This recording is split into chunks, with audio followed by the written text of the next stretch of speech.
All right, so let's start at the beginning. So you're from Jamaica originally before you come to America, right? Yes, Like you were born in Jamaica. I was. Because he's technically a Yankee. He's not actually You see, he born. used that word Yeah, because he know. Well, I mean, it's he's the an truth. inductee. Yeah, yeah. It's the truth. He's not actually from Jamaica. His parents are from Jamaica. But you're from Jamaica, I'm right? from Jamaica. She So- accepted me, Shotty. Don't do this. So you grew up in St. Elizabeth Parish. Yes, Is that correct? that's correct. All right. So the parish, from my understanding, humble beginnings, right? How did that shape your perspective growing up in an environment where most listeners that are in America, they don't really have the same appreciation? Like I went to Jamaica and Shams took us to his neighborhood and he got the kids computers for the first time. A lot of luxuries that we have in America, a lot of people take for granted. So how was life growing up for you, and how did that shape your perspective? Well, the way I grew up, we had no running water, no electricity. So therefore, there's no TV or phones or any of the above. We walked 3.5 miles to school each way. The way it built character, it built a thing that I have to overcome obstacles. It gives me the opportunity to build. So I started running track when I was in 10th grade, and I did not know I was good at running. But I ran everywhere because it was faster to get there when I was in Jamaica. So I was practicing what I wanted to become. And when I was able to tap into that excellence, I was like, wow, I'm actually really good at this. And that's how pretty much my humble beginning began. Yeah. So you leave Jamaica as a teenager. At 13. At 13, you come to America. And I asked this because I worked in the Bronx, huge population of Jamaican students, but a lot of them were coming to school for the first time. And it's a transition, right? School is something that's taken very serious. You a lot of times you're very studious, and then you come to America. What was that transition like for you? Because when I saw it from my students, I'm like, I watched over the course of a year how their personalities changed, how their outlook at school changed, how they interacted with adults changed. So what was it like for you? Oh my goodness. So my mom put me in a school with all Spanish kids. Where'd you move to? Hartford, Connecticut. Okay. And well, first I flew into New York, and in Jamaica, they tell you that the roads are paved with gold. And all I saw was dirt and homelessness. And I said, what happened to the gold? Did they really tell you that? They really tell us that. And I believed it, but I know why now. So when I started out, when I transitioned, I came to the U.S., she put me in school. I was the only black kid in the school. So I heard all the kids are talking English, and then they switched somewhere else. And I thought I didn't understand the language. I said, oh my God, I don't understand English. And I became extremely quiet. I was painfully quiet. I only talked to one person, which was my teacher, my math teacher. And she kind of gave me hope in progressing. I loved her so much that I wanted to stay in 8th grade. I didn't want to go anywhere else. So it was not an easy transition, because it's a place where coming from another country and engulfing into a new world, it's scary. And especially a 13-year-old, your hormones and being a teenager and exploration of self is beginning to happen. Transitioning was definitely not an easy road for me. So the athletics helped in that, right? Because after your 8th grade, 9th grade, 10th grade, you start running track.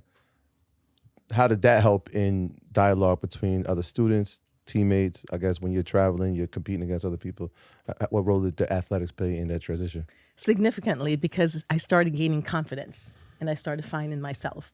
So when I started running track because I wanted to get away from home. I started doing sports because I wanted to get away from home. And then I realized that, track, I'm actually really good at this. And so the focus that I gained from walking 3.5 miles and taking care of all the other kids, my cousins and everyone else and aunts, and I used to be the fighter. So I fought for everybody. Whenever something happened, they came and got me because they never knew how to fight. So I knew how to fight, so I fought for them. When I came here and started doing track in 10th grade, it kind of brought out my personality. It brought the confidence that I needed to be able to engage with people. One of the other things I also did while in high school, because I was on a junior Olympics team, I had to raise money. So in raising my parents didn't have it to send me to Junior Olympics. So I went to every single door in every neighborhood and I knocked on the door. They gave me quarters, $1, and it kind of started building a confidence level of like, okay, now whatever it is I need, I can go get it. And I continue practicing that. So, you get good enough where you got a scholarship to UConn. Yes.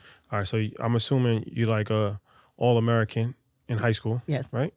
So you catch on to things in America. Mm-hmm. You get to college. You're running track in college, right? At what point do you start to think outside of sports and you want to become an entrepreneur? So initially I wanted to be a teacher. And I was doing, my undergrad was human development, family relations, and concentration in early childhood because I love children. That's probably why I have 5 of them. And I said, I want to be a teacher because I want to touch children's lives. And my mom said, nope, you can't be a teacher. You're not patient enough. So at this point, I'm like, okay, what am I going to do now? And I was working at the banks. So I really enjoy finance. I enjoyed investments. And I always found ways to figure out how to save and how to invest my money and all those things, even in high school and as well as in college. So when she told me I couldn't be a teacher, I had this grand plan to get a doctorate degree in education, teach for a while, become a superintendent. And then she said, nope, you can't do that. You're not patient enough. I'm patient with children, not but I'm not really that patient. And so my mom is pretty wise. And after I decided that, after she decided I couldn't be the thing that I wanted to be was a teacher, I started thinking, okay, what am I going to do? And I found myself saying, eventually I want to own my own business, but I didn't know what I wanted to own it in. So I went towards finance. And when I went towards finance, I realized that was where my love was. I love financial development, investing, and changing my financial trajectory. So you, right out of college, after your track career, you become a stockbroker? Yes. Talk about that, because, when we think of stockbrokers, usually we think white males. Yes. We don't think women. We definitely don't think women of color, and we definitely don't think women that come from Jamaica. So what was that like, getting into that? So I started applying for jobs after I graduated. And the one company that I said I would not apply to, because I'm like, it's Solomon Smith Barney. It's like the largest brokerage firm in the world, in the country. So they're definitely not going to call me back for an interview. And at the time I was married, and my husband said, just send a resume, and I'm faxing. And they were the only company that called me back. And it was for a meeting planner at the National Training Center. So I'm there, and I'm at work, and every day I was early, and I was always late because I didn't know that you're supposed to go home at 5 o'clock. I was like, there's a project I have to do, so I'm going to finish it. And so the national director said, he would walk by me and says, you're always here. Didn't think that anything of it, because I'm like, I have to finish my work. It's their leave, but I guess they finished their work, so I have to finish mine. And about 2 months into it, I realized that all the brokers were coming in for training. I'm like, I could do what they do. I mean, they're making a lot of money. And I decided to apply for the stockbroker job. Did not know there's an inter-office protocol that you're supposed to go tell your boss that you're applying for a job within the company. So when I applied for the job, they called me in the office. The national director called me in the office, and he said, I didn't know that you wanted to be a broker. And I said, yeah, I think that I can definitely do it. And he said, if I knew that, I would have been training you along. And so when he did, and he said, you definitely have the potential to do it. And he started training me. And then I had the interview, which was gruesome. It was grueling.